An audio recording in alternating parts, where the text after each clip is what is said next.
Monsieur le Vice-président, mes chers collègues, sous la pression des sinistres récents en France et à l'étranger, face à la demande sécuritaire de la population et au principe de précaution, les autorités étatiques et locales marquent leur volonté d'améliorer la prévention et la vision, d'aborder la réduction des risques naturels. La réduction de la vulnérabilité des sociétés et des territoires face aux catastrophes naturelles est devenue un enjeu majeur. Longtemps axée sur la connaissance et la maîtrise de l'aléa, la prévention s'oriente de plus en plus vers le contrôle de l'occupation du sol, la mise en vigilance des populations, la réduction de la vulnérabilité des biens et des personnes.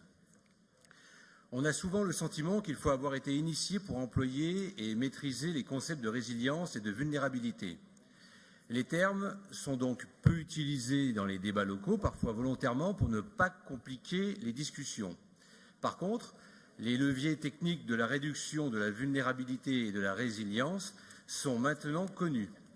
Mais ces leviers ne suffisent pas, et pour nos interlocuteurs, la résilience est faite aussi d'une dynamique sociétale, collective et humaine, qui doit s'organiser autour de la question des responsabilités de chacun.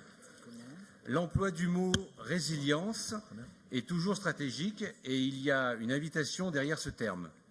Il annonce un projet, une prospective et une façon nouvelle de considérer l'urbanisation, l'agriculture, l'installation des réseaux. Il annonce surtout un changement.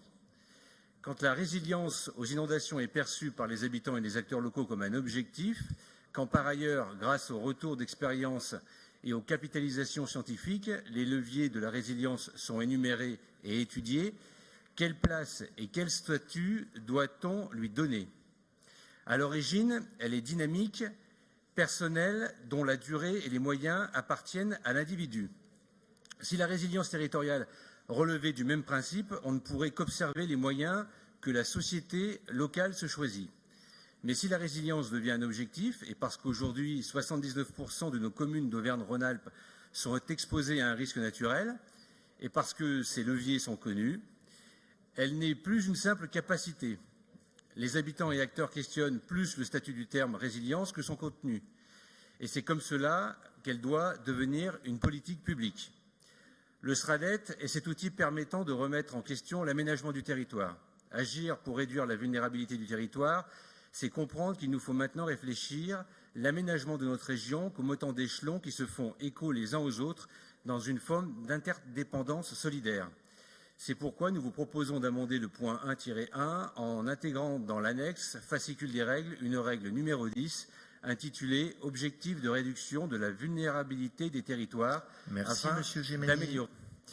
Est-ce que je peux avoir l'avis